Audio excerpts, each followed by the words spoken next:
दो बच्चे खेल में मग्न थे। उन्हें यह जरा भी एहसास नहीं था कि कांच की बड़ी खिड़की के बाहर कुछ अजीब सी परछाइयां तेजी से गुजर रही हैं। ये एक ऐसा दुनिया है जो ज़ॉम्बियों से भरी हुई है।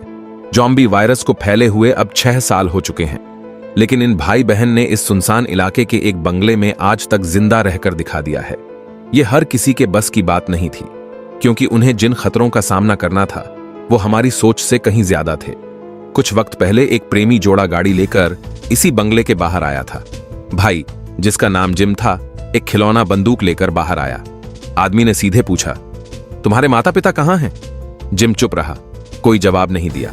उसी रात जिम ने अपनी छोटी बहन के साथ मिलकर घर के सारे दरवाजे खिड़कियां बंद कर दी। बाहर कुछ बच्चों जैसे दिखने वाले ज़ॉम्बी खड़े थे जो किसी भी वक्त अंदर घुस सकते थे। किसी तरह रात तो कट गई। सुबह जिम अपने बंदूक के मैगजीन की गोलियों को चेक कर रहा था। साफ था कि वो कोई खिलौना बंदूक नहीं थी। दोनों भाई बहन फिर से बाहर खेलने निकल पड़े, लेकिन तभी वो वहीं पिकअप ट्रक फिर लौट आया। इस बार उस जोड़े का रवैया कहीं ज्यादा सख्त था। एक बार फिर पूछा गया, तुम्हारे माता पिता कहां हैं? जिम ने झूठ बोला, वो टाउन में सामान लेने गए हैं। लेकिन इतना आसान नहीं था दो वयस्कों को बेवकूफ बनाना। महिला जानबूझकर प्यारी मुस्कान के साथ बोली, यहां से टाउन कई घंटों की दूरी पर है, तब तक हम यहीं रुकते हैं। हम तुम्हें सुरक्षित रखेंगे जब तक वो लौटें। जैसे ही उन्होंने बंगले के अंदर भरपूर राशन और चालू फ्रिज देखा, उन्होंने तुरंत फैसला कर लिया कि वो यहीं रुकेंगे। आदमी, जिसका नाम जैक था, बोला, मैं बाहर जाकर गाड़ी छुपा देता हूं। लग रहा था ये दोनों किसी के पीछा करने से डर रहे हैं। रात के सन्नाटे में जिम ने उस जोड़े की बातचीत चुपचाप सुनी। लग रहा था कि उन्हें यह जगह बहुत पसंद आ गई है। सुरक्षा के लिहाज से जिम ने अपनी छोटी बहन को लेकर सुरक्षित कमरे में छुपा दिया। यही वो आदत थी जिसने दोनों भाई बहन को आज तक जिंदा रखा है। सुबह जल्दी जैक पहले से नाश्ता तैयार करके बैठा था। अब वो इस जगह को जैसे अपना ही घर मान चुका था। बाहर से शांत दिखने वाले जिम ने तभी कुछ अजीब कह डाला। जैसे ही रात का अंधेरा छाने लगा, जिम ने अचानक एक अजीब सवाल पूछा, क्या अब वक्त आ गया है? उसका पालतू कुत्ता उसके पास आया, उसकी ओर सूंघा और फिर धीरे से सिर हिला दिया। जिम फौरन अपनी छोटी बहन को गोद में उठाकर सुरक्षा कक्ष में बंद कर देता है। नीचे मंजिल पर वही प्रेमी जोड़ा अब भी अपने में मग्न था। उन्हें जरा भी अंदाजा नहीं था कि खतरा सिर पर मंडरा रहा है। लड़की बाथरूम जाने का बहाना बनाकर उठी, तभी उसने देखा खिड़की के बाहर कुछ ज़ॉम्बी झुके खड़े थे। उसने जल्दी से लाइट बंद कर दी। शायद उसे लगा अंधेरे में ज़ॉम्बी उसे नहीं देख पाएंगे, मगर तभी पीछे से कमरे का दरवाजा धीरे से खुलता है। जैक को फौरन कुछ गड़बड़ लगती है। वो पिस्तौल निकालकर भीतर आता है और सामने का नजारा देखकर दहल जाता है। उसकी प्रेमिका लहूलुहान हालत में जमीन पर पड़ी थी। इसके बाद वो जोड़ा इस कहानी से हमेशा के लिए गायब हो गया। वहीं दूसरी ओर जिम और उसकी बहन तो जैसे कुछ हुआ ही नहीं। अगले दिन भी पहले की तरह बाहर खेल रहे थे। यकीनन ये कोई पहली बार नहीं था कि किसी इंसान ने उनके घर में घुसने की कोशिश की हो। इसी दौरान एक लंबे बालों वाला आदमी बर्फीले जंगल में चल रहा था। वो बर्फ में कई जगह बिछे जालों को देखता है और उन्हीं के निशानों को फॉलो करता हुआ बंगले तक पहुंच जाता है। तभी अचानक एक छोटी लड़की उसके सामने आ जाती है। वो आदमी कुछ समझ पाता उससे पहले ही उसकी गर्दन में तेज जलन होती है। उसे बेहोशी की सुई मार दी गई थी और यह कारनामा और कोई नहीं बल्कि जिम का था। यही उसकी एक और जिंदा रहने की तरकीब थी। जब वो आदमी बेहोशी से जागा, जिम पहले से उसकी तरफ पिस्तौल ताने खड़ा था। पूछताछ में पता चला कि उस आदमी का नाम आदान है। वो एक स्पेशल फोर्स का सैनिक है जो अपनी पत्नी को ढूंढते हुए उत्तर की ओर जा रहा है। जिम थोड़ा चौंका। उसे ये आदमी कुछ अलग सा लगा। आदान ने उनसे खाना या दवाई नहीं मांगी, बल्कि बस अपनी गन वापस चाहता था। जिम ने तब एक डील की, अगर आदान मदद करे और बंगले में फिर से बिजली चालू कर दे तो वो गन वापस कर देगा। आदान ने पूछा, तुम्हारे माता पिता कहां हैं? इस बार जिम ने झूठ नहीं बोला। उसने बताया, उसके पिता एक वैज्ञानिक थे जो बहुत पहले से लापता हैं और उसकी मां सुरक्षा एजेंसी की एजेंट थी जो कुछ दिन पहले किसी मिशन पर गई थीं और जल्द ही लौटने वाली थीं। आदान रनिंग मशीन को देखता रहा। शायद उसकी यादों में कुछ चल रहा था। आदान को यह जानकर हैरानी हुई कि यह पूरा बंगला असल में ट्रेडमिल से बिजली पैदा करके चलाया जा रहा था। तभी अचानक खिड़की के बाहर एक ज़ॉम्बी धीरे धीरे चलता हुआ नजर आया। आदान ने एक पल की भी देर नहीं की। तुरंत लोहे की रॉड उठाकर बाहर निकल गया और उसे खत्म कर डाला। लेकिन जब वो खून से सना हुआ वापस लौटा तो जिम गुस्से में चिल्लाया, तुमने उसे मार क्यों डाला? ये सारे शीशे बुलेट प्रूफ हैं, कितने भी ज़ॉम्बी आ जाएं, अंदर नहीं घुस सकते।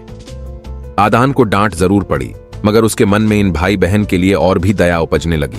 उसने खुद ही ट्रेडमिल पर चढ़कर हाथों से बिजली बनाने का फैसला किया। पूरी रात इसी में बीत गई। इतना दौड़ा कि लगभग गिर ही पड़ा। तभी पता नहीं कब जिम की बहन पास आ गई। कुछ देर उसके चारों ओर घूमती रही, फिर नाक सिकोड़कर बोली, बहुत बदबू आ रही है, और हंसते हुए भाग गई। आदान तुरंत बाथरूम गया और नहा लिया। जिम की बहन और भी आगे बढ़ गई, एक हेयर पिन लेकर उसे गिफ्ट में देने आ गई। उधर जिम सुबह सुबह ही बंगले से बाहर निकल चुकी थी। वो और उसकी बहन रोज सुबह अपने आसपास बिछाए गए ट्रैप्स की जांच करते थे। यही उनकी रक्षा की पहली लाइन थी। और इस बार भी एक जिंदा उछलता कूदता जॉम्बी फंस चुका था। इधर बंगले में आदान ने नाश्ता किया और उसके बाद वो उस जगह पहुंची जहां जिम की मां काम किया करती थी। टेबल पर कुछ तस्वीरें थीं और एक कार की चाबी भी। आदान तुरंत भागता हुआ गैराज पहुंचा, मगर अफसोस गाड़ी खराब पड़ी थी।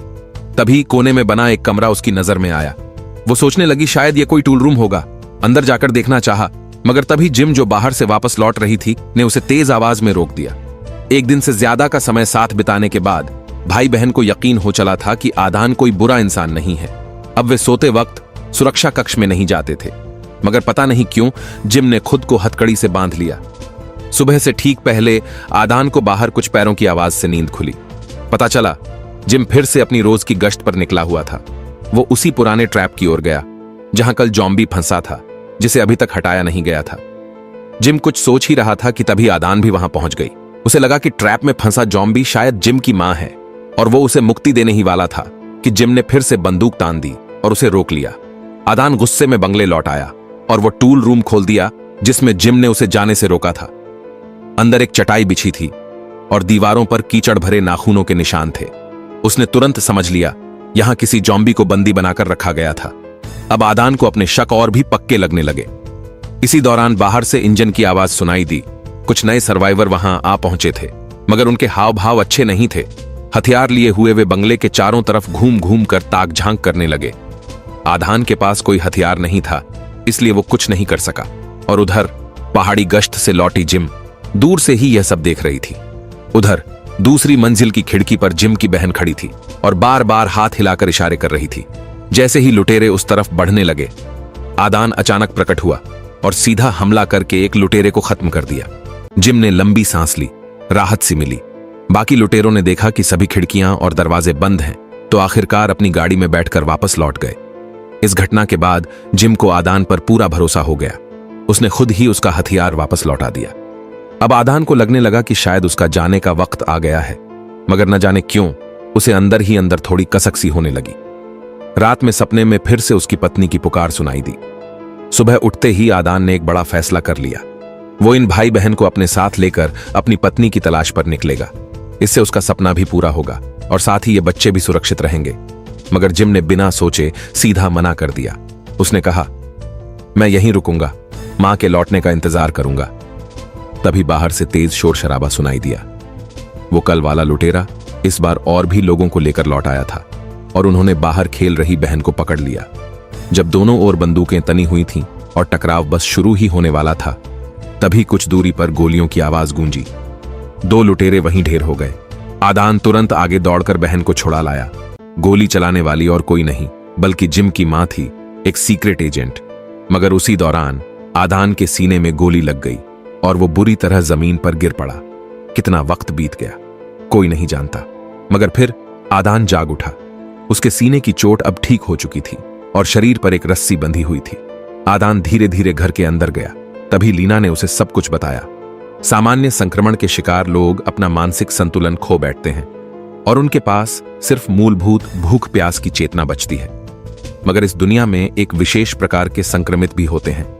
उनका दिमाग पूरी तरह सामान्य रहता है, साथ ही उन्हें जॉम्बियों वाली शारीरिक ताकत भी मिल जाती है।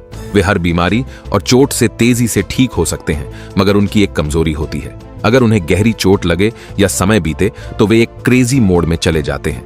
उस दौरान वे भी सामान्य जॉम्बी जैसे ही हो जाते हैं। आदान यह सुनकर हैरान रह गया, क्या वह खुद भी ऐसा ही कोई विशेष संक्रमित है? लीना ने हां में सिर हिलाया। उसने कहा, वरना जिस दिन तुम गोली खा चुके थे तुम्हें उसी वक्त मर जाना चाहिए था, ना कि थोड़ी देर के लिए पागल बनकर फिर अगले दिन ठीक हो जाना। आदान ये सब सुनकर एकदम चौंक गया, लेकिन लीना ने अभी और खुलासे करने थे। उसने बताया कि लड़का जिम भी उसी की तरह एक विशेष संक्रमित है। असल में उस रात जो कपल मारा गया था, उन्हें क्रेजी मोड में गया जिम ही मार चुका था। अब समझ आया क्यों हर रात सोने से पहले जिम खुद को हथकड़ी में बांध लेता था। आदान ने पूछा, क्या क्रेजी मोड का समय पहले से नहीं पता चलता? लीना ने कहा, जिम का पालतू कुत्ता खास ट्रेनिंग से गुजरा है। वो बदन से उठती सूक्ष्म गंध से समझ जाता है कि कब जिम क्रेजी होने वाला है। आदान को उस कमरे की याद आई जिसमें दीवारें नाखूनों से खुरची हुई थीं। वहीं पर जिम को उसके क्रेजी मोड के दौरान बंद किया जाता था। तभी दूर से इंजन की आवाज सुनाई दी। लीना अपनी बेटी को गोद में उठाए हुए कुछ मिलिटिया वालों से निपट रही थी। उनमें से जो सफेद दाढ़ी वाला नेता था, वो पहले से लीना को जानता था। असल में उसकी बेटी एक नौजवान लड़के के साथ भाग गई थी, तो ये पिता बहुत चिंतित होकर अपनी टीम लेकर खोज में निकल पड़ा था। लीना ने कहा, अगर मुझे वो दिखे तो मैं जरूर आपको बताऊंगी। सफेद दाढ़ी वाला व्यक्ति मन मसोस कर अपनी टीम के साथ चला गया। उसी रात आदान ने यूं ही पूछ लिया, ये बंगला आखिर है क्या? लीना ने खुलासा किया कि नेशनल सिक्योरिटी ब्यूरो को पहले से अंदेशा था कि ज़ॉम्बी वायरस कभी भी फैल सकता है, इसलिए देश भर के सुनसान इलाकों में हजारों ऐसे सुरक्षित आश्रय पहले से ही तैयार कर लिए गए थे। सभी निर्माण सामग्री मजबूत और विशेष सुरक्षा वाली थीं। साथ ही ये शरण स्थल पूरी तरह से ऊर्जा आपूर्ति प्रणाली से लैस था, जो इसे स्वतंत्र रूप से चलने योग्य बनाता था। आदान ये सब सुनकर भीतर से बेचैन हो गया। उसे लगा कि लीना को यह जानकारी लोगों को पहले ही बता देनी चाहिए थी। शायद इससे बहुत सारे मासूम लोग बच सकते थे। मगर लीना ने दुख भरी मुस्कान के साथ सिर हिला दिया। असल में जिम और उसकी बहन दोनों को जन्मजात हृदय रोग था। उनके पिता एक जैव वैज्ञानिक थे और सबसे पहले उन्होंने ही ज़ॉम्बी वायरस की खोज की थी। जब उन्होंने देखा कि उनका बेटा 3 साल से ज्यादा नहीं जी पाएगा, तो उन्होंने एक खतरनाक फैसला लिया। उन्होंने ज़ॉम्बी वायरस को जिम के शरीर में इंजेक्ट कर दिया और एक अजीब संयोग से जिम एक विशेष संक्रमित बन गया। लेकिन जब जिम पहली बार क्रेजी मोड में गया, तो उसी दौरान उसके पिता को काट लिया गया। वे खुद को नहीं बचा पाए और धीरे धीरे एक साधारण ज़ॉम्बी में तब्दील हो गए। आखिरकार लीना को खुद अपने पति को मारना पड़ा। आदान ये सब सुनकर भीतर से हिल गया। उसकी निगाहों में लीना के लिए गहरा सम्मान पैदा हो गया, एक मां जो हर हाल में अपने छोटे परिवार को बचाने में जुटी थी। धीरे धीरे लीना का परिवार भी आदान पर भरोसा करने लगा। एक दिन जिम का कुत्ता अचानक भौंकने लगा। लीना समझ गई जिम की तबीयत फिर से बिगड़ने वाली है। उसने जिम को एक कमरे में बंद कर दिया और थोड़ी ही देर में अंदर से खौफनाक चीखें आने लगी। लीना सन्न रह गई, जैसे किसी ने उसका दिल चीर दिया हो। मगर वह चुपचाप दरवाजे के बाहर बैठी रही, क्योंकि यही एकमात्र रास्ता था। उसी समय आदान चुपचाप उसके पास आया और कहा, अब मैं पहरा देता हूं। शायद यही फर्क होता है जब घर में एक मर्द होता है। मगर किसी को भी अंदाजा नहीं था कि जिम की बहन बाहर खेलते खेलते अचानक बेहोश होकर गिर जाएगी। लीना तुरंत समझ गई उसकी दिल की बीमारी फिर से उभर आई है। उनके पास कोई उन्नत इलाज नहीं था। आदान ने सुझाव दिया कि उसे भी जिम की तरह ज़ॉम्बी वायरस से संक्रमित किया जाए, शायद कोई चमत्कार हो जाए। मगर लीना ने तुरंत इनकार कर दिया। उसने कहा, जिम का बच जाना 1 लाख में 1 था और मेरी बेटी पहले ही बहुत कुछ झेल चुकी है। आखिरकार दोनों ने मिलकर फैसला किया कि उसे शांति से जाने दिया जाए।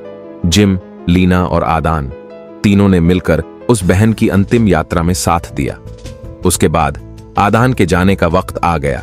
भले ही जिम और लीना ने उससे रह जाने की गुहार लगाई, मगर आदान अपने फैसले पर अडिग रहा। वो अब अपनी पत्नी की खोज में निकल पड़ा था। घर में एक ही झटके में 2 लोगों की कमी हो गई। लीना और उसके बच्चों को लगने लगा कि घर में सूनापन फैल गया है। उधर पास के जंगल में सफेद दाढ़ी वाले व्यक्ति के आदमियों ने जैक द्वारा छिपाई गई गाड़ी को खोज निकाला। वाकई में कहावत सही है, दुर्घटना ही कहानी बनती है। पहले जो जोड़ा बंगले पर कब्जा किए बैठा था, वे ही सफेद दाढ़ी वाले व्यक्ति की बेटी को भगाने वाले लोग थे। और अब छिपी हुई गाड़ी की लोकेशन के सबसे नजदीक सिर्फ एक ही मकान था, लीना का बंगला। सफेद दाढ़ी वाला फिर से वहां छानबीन करने का निर्णय लेता है। उसी समय बर्फ में सो रहे आदान को किसी के तेजी से भागते कदमों की आवाज से नींद खुलती है। जब उसने बाहर झांका, बर्फ पर कई पैरों के निशान बिखरे थे और गाड़ी के टायर के निशान सीधे लीना के घर की ओर जा रहे थे। आदान के मन में जबरदस्त बेचैनी भर जाती है। वह तेजी से उसी रास्ते पर दौड़ पड़ता है। दूर से उसे दिखता है कि लीना का बंगला अब पूरी तरह से मिलिशिया के कब्जे में है। उसी समय सफेद दाढ़ी वाला आदमी लीना पर अपनी बेटी की जानकारी छुपाने का आरोप लगा रहा था, क्योंकि उसके आदमियों को उसकी बेटी की एक छोटी सी वस्तु वहीं पड़ी मिली थी। अब लीना कुछ भी कहने लायक नहीं रह गई थी, उसके पास कोई सफाई नहीं बची थी। उधर आदान चुपचाप बंगले की सुरक्षा घेरा पार करता है और किसी तरह भीतर घुसने में सफल हो जाता है। वह रसोई में छुपी हुई जिम की बहन को ढूंढ निकालता है और दुश्मनों की संख्या जानने के बाद तुरंत हथियार निकालता है। आदान अब अंधेरे में घूमता एक मौत का देवता बन चुका था। वह एक एक कर हर कोने में तैनात मिलिशिया सैनिकों को खामोशी से खत्म करता गया, मगर जब वह हॉल तक पहुंचा तो वहां पर कई बंदूकें उसकी खोपड़ी पर तनी हुई थीं। लेकिन आदान का अगला कदम सभी को हैरान कर देता है। उसने अचानक खुद के गले पर चाकू चला दिया। पास खड़े लोग आश्चर्य से पथरा जाते हैं। सिर्फ लीना ही समझ पाती है कि आदान ने यह क्यों किया। वह जिम की बहन को लेकर चुपचाप हॉल से बाहर निकल जाती है और जैसा कि लीना ने सोचा था, थोड़ी ही देर में आदान पूरी तरह क्रेजी मोड में चला जाता है। अब वह एक अजेय ताकत बन चुका था। एक एक करके उसने सफेद दाढ़ी वाले गिरोह को खत्म कर डाला। लेकिन इस बार लीना ने उसे पहले से बांध कर नहीं रखा था। उसे अपने बेटे को लेकर बंगले से भागना पड़ा। आदान की दहाड़ ने आसपास के सभी जॉम्बीज को भी खींच लाया। जब अगली सुबह आदान की नींद खुलती है, बंगला पूरी तरह से तबाही का शिकार हो चुका होता है। टेबल पर उसे लीना का छोड़ा गया एक पत्र मिलता है। पत्र में लिखा था कि मां बेटा अब गाड़ी से उत्तर की ओर निकल चुके हैं। अगर किस्मत ने चाहा तो कभी फिर मुलाकात हो सकती है। आदान मुस्कुराते हुए अपनी बहन का सबसे प्यारा गुड़िया उठाता है और उसे पीठ पर लादकर उत्तर की ओर निकल पड़ता है। यही थी फिल्म की पूरी कहानी। इस मूवी का सेटअप वाकई में बहुत इंटरेस्टिंग है। विशेष संक्रमित, स्पेशल इन्फेक्टेड लगभग अमर प्रतीत होते हैं और अगर ध्यान से देखा जाए तो अंत का हिस्सा काफी भावनात्मक भी है। लो बजट फिल्मों में इसे मिड हाई क्वालिटी की मूवी कहा जा सकता है। अगर आपको पसंद आई हो तो मूल फिल्म जरूर देखिए। आज के लिए बस इतना ही, अगली बार फिर मिलेंगे।